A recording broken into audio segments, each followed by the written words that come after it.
E aí, cristão gente boa, tudo bem com vocês? Eu sou Mike Nascimento, sejam muito bem-vindos a mais um vídeo aqui no canal.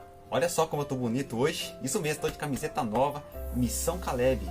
Todo começo de ano a Igreja Adventista faz uma Missão Caleb, um projeto missionário que alcança diversas famílias da comunidade. Se você quiser participar, procure o líder jovem da Igreja Adventista e se programe para que você possa usar essas férias para dedicar-se a Deus. Depois deste recado, você também não pode deixar de dar o seu like, se inscrever no canal, acionar o sininho, comentar e compartilhar com seus amigos, beleza? Bora então estudar a lição!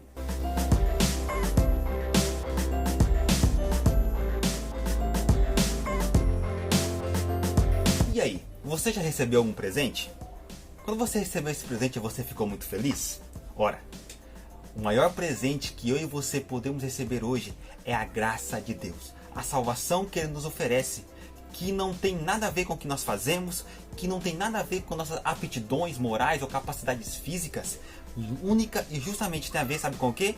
Com a graça de Deus, com o favor que Ele oferece a cada um de nós. Na lição anterior, nós percebemos que o apóstolo Paulo, ele falou nos capítulos 1, 2 e 3, sobre como que os judeus não se davam com os gregos, mencionando também ali vários aspectos dos pecados que nós seres humanos temos desde que nascemos. E agora no capítulo 3, ele vai mencionar qual é a solução que Deus oferece a cada ser humano para que possamos alcançar a salvação. Deus percebeu a situação desesperadora que estava o ser humano, que desde seu nascimento já nascia com essa tendência de fazer o que é mal, e percebeu que ele não conseguiria sozinho conquistar a salvação. Então por isso, Deus fez um plano, o plano da salvação, que enquadra todo o ser humano da face da terra. Todos nós somos pecadores e carecemos da graça de Deus. E por isso vem aqui uma palavrinha muito especial que a lição destaca bem, que é justificação. Mas você sabe o que é justificação? Justificação é uma palavra extraída do vocabulário jurídico. Em um processo jurídico, uma pessoa ela pode ser condenada ou absolvida. Nesse caso, justificada. Então, justificação pela fé seria essa garantia de perdão, essa garantia de absolvição que Deus nos concede para que possamos alcançar a salvação. Ellen White tem uma definição muito interessante sobre justificação pela fé. Ela pergunta o seguinte: o que é justificação pela fé? É a obra de Deus ao lançar a glória do homem no pó e fazer pelo homem aquilo que ele não pode fazer por si mesmo. Justificação pela fé é salvar o ser humano, é tirar ele da onde ele não consegue sair sozinho. Deus faz isso por nós, por meio da sua graça salvadora. Não importa onde você esteja, não importa qual seja o seu pecado, não importa quão longe você foi. Jesus pode te salvar por meio da sua graça. Basta você parar de fugir dele. Basta você parar de correr de Deus. Ele vai até você. E quando ele chegar perto de você, a única coisa que você tem que fazer é aceitar essa graça que ele oferece. E assim você será justificado pela fé.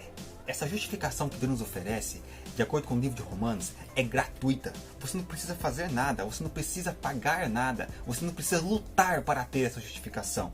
Deus lhe concede gratuitamente. E o texto de Romanos continua dizendo que Deus concede a sua graça de maneira gratuita por meio da redenção que há em Cristo Jesus. E aqui tem outra palavra interessante, a palavra redenção. A palavra redenção é uma metáfora para o mercado de escravos. Quando um senhor iria comprar um escravo para libertá-lo, eles usavam a palavra redenção, ou seja, o senhor comprou o escravo para libertá-lo, para livrá-lo da escravidão. E foi isso que Deus fez conosco por meio da morte de Cristo, por meio da justificação pela fé, nos libertou da escravidão do pecado. Antes nós servíamos o pecado, antes nós éramos escravos do pecado. Agora não são mais escravos do pecado, mas sim servos da justiça, livres para obedecer a Deus, livres para caminhar com Deus. Uma pergunta para você: você é escravo do pecado? Você tem tentado vencer tendências pecaminosas? Você tem tentado abandonar hábitos que você sabe que é contra a vontade de Deus? Você tem se sentido acuado, achando que não consegue vencer? Pare. Confie em Cristo neste momento. Coloque em Cristo toda essa ansiedade. Lance sobre Ele esses pecados. Peça perdão a Ele. Ele vai te livrar dessa carga, dessa culpa. Mas você precisa ir até Ele e pedir perdão por seus pecados. E Ele vai lhe conceder a graça, justificação e redenção. Ou seja, Ele vai libertar você. Então a justificação e a redenção elas são possíveis graças ao sacrifício expiatório de Cristo Jesus. A palavra propiciação também é uma metáfora. Era usada antigamente em relação ao culto pagão, para aplacar a ira dos deuses. Ou seja, os deuses eram sempre irados, sempre estavam bravos, sempre insatisfeitos. Então, para apaziguar a ira deles, os pagãos sacrificavam a esses deuses para que eles pudessem ficarem bonzinhos. Sempre os adoradores estavam sempre sacrificando a esses deuses para tentar aplacar a ira deles. Quando acontecia uma tempestade, um terremoto, alguma praga, os adoradores então, naquela época, os pagãos, pegavam sacrifícios para tentar apaziguar a ira dos deuses, para que ele pudesse parar com as pragas. Mas, de acordo com a Bíblia, essa propiciação não é feita por nós. Foi o próprio Deus que se propiciou a nós. De que maneira? Deus sim está virado com o pecado, mas Ele não exigiu que eu e você oferecêssemos um sacrifício para apaziguar a sua ira. Deus ele não exigiu que eu e você nos sacrificássemos para apaziguar a sua ira. Sabe o que Ele fez? Ele enviou o seu Filho em semelhança de carne humana para morrer em nosso lugar, para apaziguar a ira de um Deus irado. Ou seja, o próprio Deus ofereceu o sacrifício. Eu posso dizer que o próprio Deus, Jesus Cristo, se entregou, se propiciou em nosso favor para apaziguar a ira de Deus. Olha que amor extraordinário! Isso foi feito por mim e por você. Por causa desse sacrifício, eu e você podemos ter libertação, redenção, propiciação. Você sabe por que Cristo teve que vir a essa terra para morrer por nós? É porque a lei de Deus, apesar de nos revelar o pecado, ela não pode nos justificar. Ela não pode nos tornar justos. A lei não tem o poder de nos salvar. E isso é muito interessante. Quando você analisa o Antigo Testamento, você percebe que a salvação também era pela graça. Esses textos que estão aparecendo aí na sua tela mostram que a salvação sempre foi pela graça. O que acontece é que o Antigo Testamento anunciava um Deus que ainda não veio, anunciava Jesus que morreria em nosso lugar. E os judeus faziam todos aqueles rituais apontando para o sacrifício de Jesus, sempre confiando não nas obras ritualísticas, mas no Cordeiro que um dia iria morrer por ele na cruz do Calvário. E depois, no Novo Testamento, nós acreditamos em um Deus, em Cristo Jesus, que veio e morreu por nós. Agora, não precisamos mais fazer todo aquele ritualismo, porque todo aquele ritualismo se cumpriu em Jesus Cristo. Por causa desse sacrifício, todas as pessoas têm acesso à salvação, independentemente de obras da lei, e também independentemente de raça, cor, etnia, enfim, como o ensino paulino é bem claro, Deus não faz acepção de pessoas, e isso também tem que ficar muito claro para nós. Tem algumas pessoas que pensam o seguinte: será que eu fui perdoado? Será que Deus realmente me perdoou? Você já se fez essa pergunta? Que algumas pessoas pensam: eu não me sinto perdoado. Aqui tem um erro no pensamento de algumas pessoas.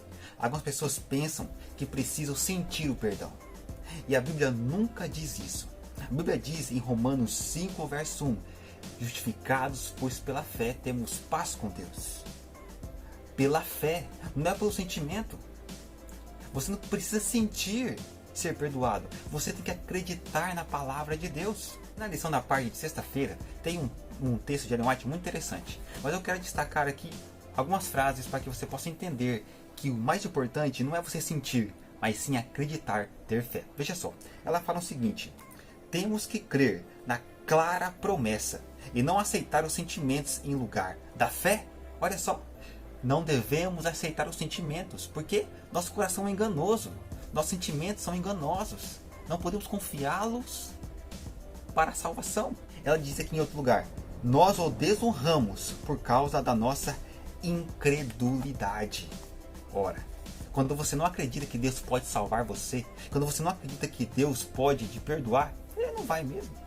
Você precisa crer, você precisa confiar, independentemente das evidências. Você tem que acreditar na palavra de Deus. E ela conclui aqui todo esse texto falando o seguinte: Ele salvará a todos os que se achegarem a Ele.